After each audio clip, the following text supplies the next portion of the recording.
Check out this amazing endgame. You've got 3 pawns on the queen side against the rook. Black has 4 against 2 on the king side. Supported by a rook, white is defending it with king and knight. This king is closer to these pawns, so it might help with the advance. This king needs to come into the game. Maybe to e6 to d7, trying to stop these pawns going forward. Or maybe it can go forward trying to help with an e4 breaks. There's so much happening in this wild, wonderful endgame. So stick around if you want to see what happens.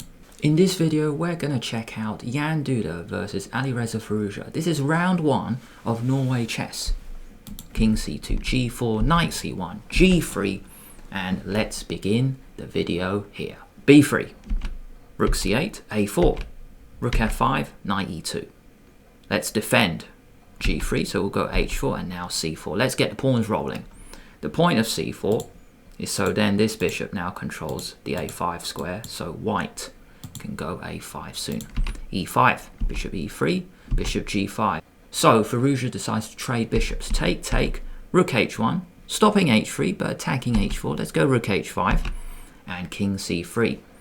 So who's going to win this? Well, let's see. f5, b4. It just looks so dangerous for white. He's got 3 pawns. It doesn't really look like there's any suitable break, but that's a break. That's going to come to f4 and then we got a break here. It doesn't have to come to f4 yet. Maybe black can go e4 and help. We'll see. b4, f4.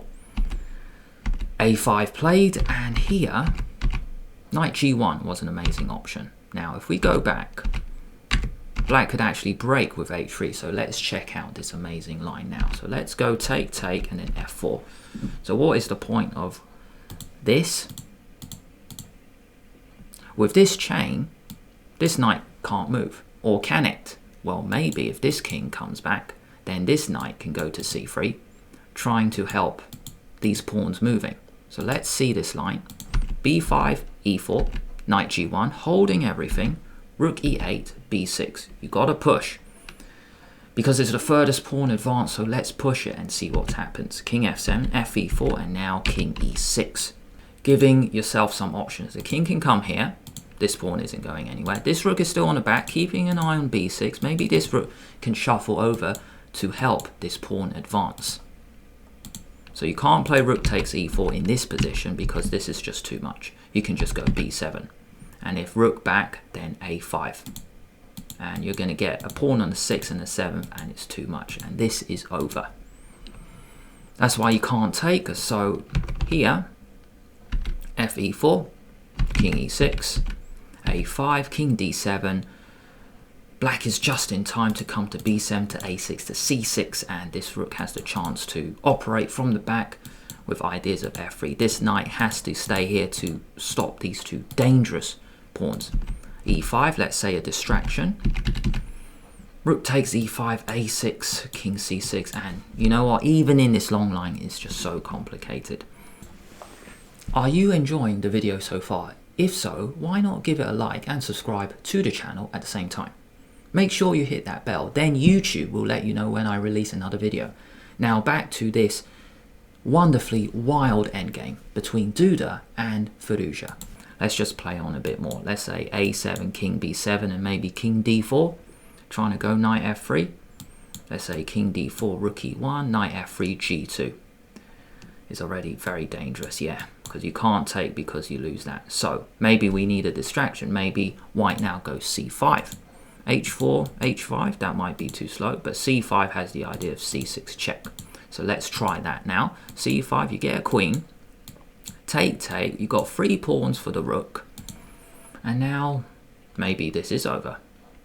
Or is it? Because white has this distraction, and that might be enough to save this. These pawns are static. Each pawn push, you're going to lose something. So c6 check. And here we've got to go king a8. Only move. And now we can go over here. Going after this, and then we're good. So, what can black do? Well, he's got to put a question to these, or else the king cannot escape. So let's go rook g6. And then this will be traded off for this. because all these are going to disappear. So let's finish it off. King f4, rook c6, and then we're good. h4, rook b6, h5, king a7, king g5, and that is it.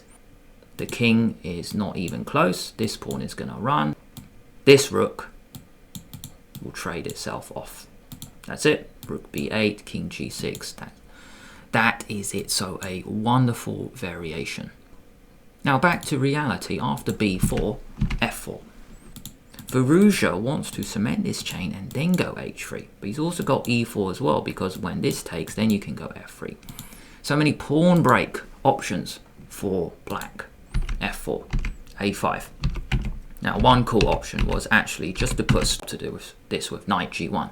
When the knight can park itself on h3, then this rook can come somewhere, maybe a1, maybe d1 to cut the king off. Then these pawns can actually do something. So knight g1, let's check out another amazing endgame variation. King f7, knight h3, king e6, a5, king d7, and now maybe rook a1. Let's see. b5, rook d8, rook f8, king b4, and now e4. We needed this rook here to defend f4, and now we go for this break. And there's a cool line coming up. Engine says draw. I don't care what the engine says here. It's a complete mess. F takes e4, f3. Black may be winning, and you'll see why. Take, and here, white needs to push, maybe a6, b6. But if you go c5, trying to get free pawns on the fifth, rook e5 is amazing. And here, if you blunder again with c6, this is actually checkmate. Rook takes e4, so then both rooks guard the fourth and the third. The king has to come up, and then rook f5 mate. Wow, what a line. Now here white could have done better. Instead of rook e5, maybe slide a king over.